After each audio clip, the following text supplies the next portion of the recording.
Ya, pemirsa, dialog kita kembali lanjutkan, dan sebelum kita lanjutkan ada grafis yang ingin kami tampilkan kepada Anda. Ini juga masih terkait dengan pernyataan dari Ibu Sri Mulyani selaku mantan Menteri Keuangan.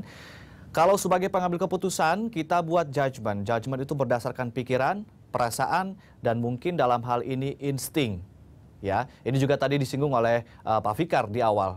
Ini akan sulit begitu ya parameternya Pak Fikar ya. Kita ke Pak Tama terlebih dahulu. Bagaimana nih Pak Tama? Ini kan katanya melalui judgement. Kalau misalnya Anda lihat dari sebuah pembuat kebijakan, memangnya judgement bisa digunakan untuk membuat keputusan. Bagaimana dengan memang tidak ada metode lain, misalnya dengan modeling misalnya yang bisa diukur dan dipertanggungjawabkan begitu? Ya, ini kan sebetulnya ada desakan yang kemudian mengharuskan bahwa keputusan harus diambil pada pukul 8 ya, kalau keterangannya dia itu di bulan-bulan, saya agak lupa bulannya. Nah, itu disebutkan jam 8 pagi harus diambil keputusan.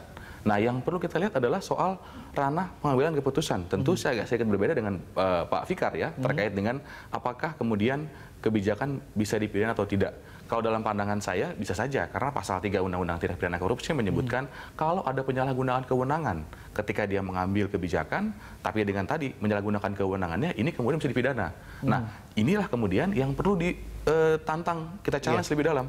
Ada nggak kesengajaan yang dilakukan untuk menguntungkan pihak-pihak tertentu yang kemudian dia tahu bahwa efeknya ketika diambil keputusan, maka ini melawan hukum dan pihak-pihak diuntungkan, negara rugi. Nah, ini yang kemudian perlu diperdalam. Sepanjang itu terbukti, maka siapapun bisa dijerat dalam tindak pidana korupsi. Dari ICW menyatakan bahwa kebijakan bisa dipidanakan. Kalau Anda tadi di awal tadi mengatakan tidak bisa dipidanakan. Dari perspektif hukum administrasi negara, ya, sebuah kebijakan itu ada dua ajasnya. Yang pertama, dia harus memenuhi ajas legalitas.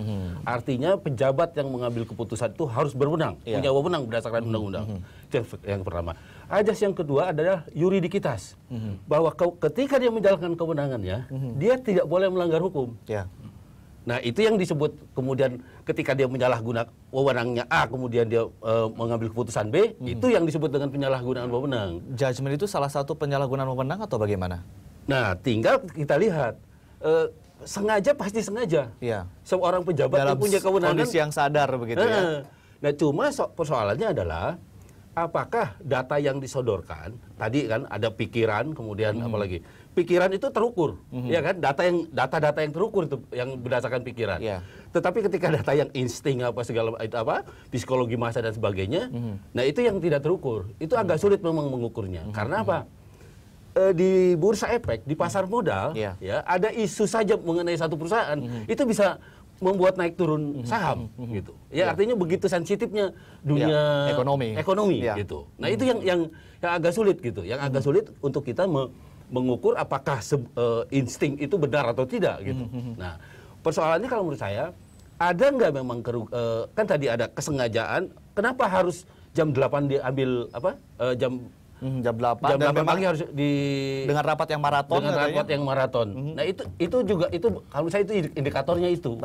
Kenapa nggak harus 1 minggu ngambil keputusan, ya kan? Kenapa harus buru-buru gitu, harus segera? Itu kan sebenarnya. Baik Pak Fikar dan juga Pak Tama, kita harus jeda lagi dan kita akan sambung lagi nanti setelah jeda yang satu ini.